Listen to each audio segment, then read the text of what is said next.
ओम गं गणपतये नमः।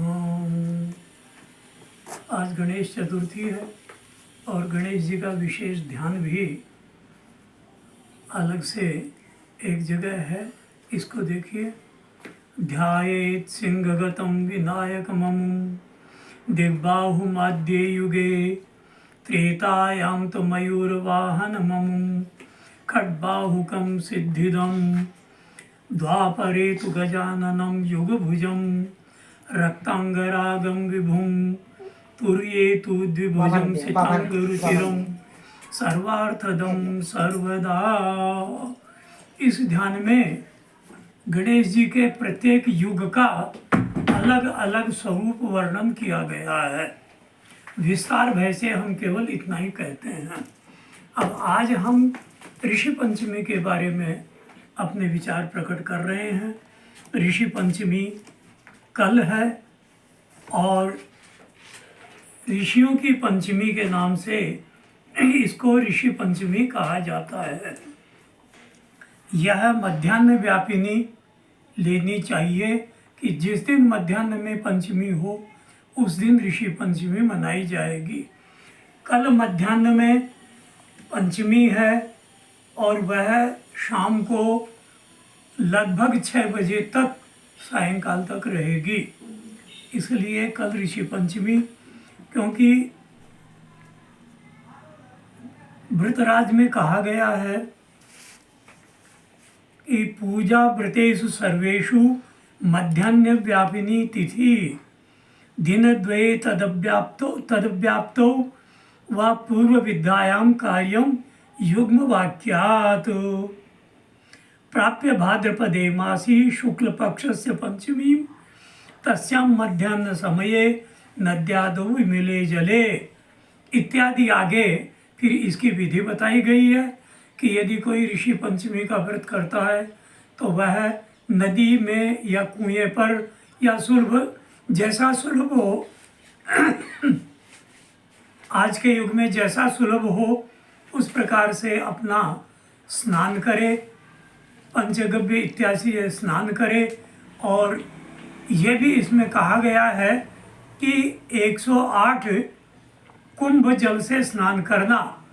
तो कुंभ 108 होते नहीं है, इसलिए ऋषियों ने और शास्त्रों ने निर्देश दिया है कुंभ मुद्रा।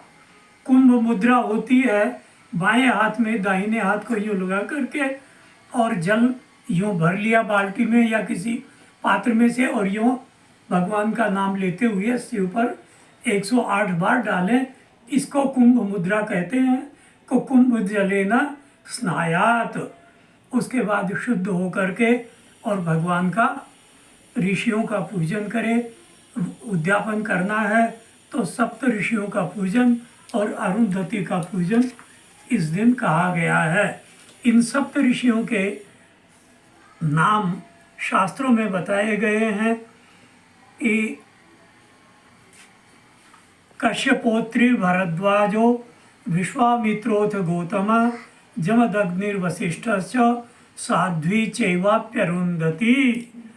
नमोस्तु ऋषि वृंदेभ्यो देवर्षिभ्यो नमो नमः सर्वपापहरेभ्यश्च वेदविद्भ्यो नमो नमः। इस प्रकार से ऋषियों का पूजन करने के लिए विधानतः मंडल बनाए।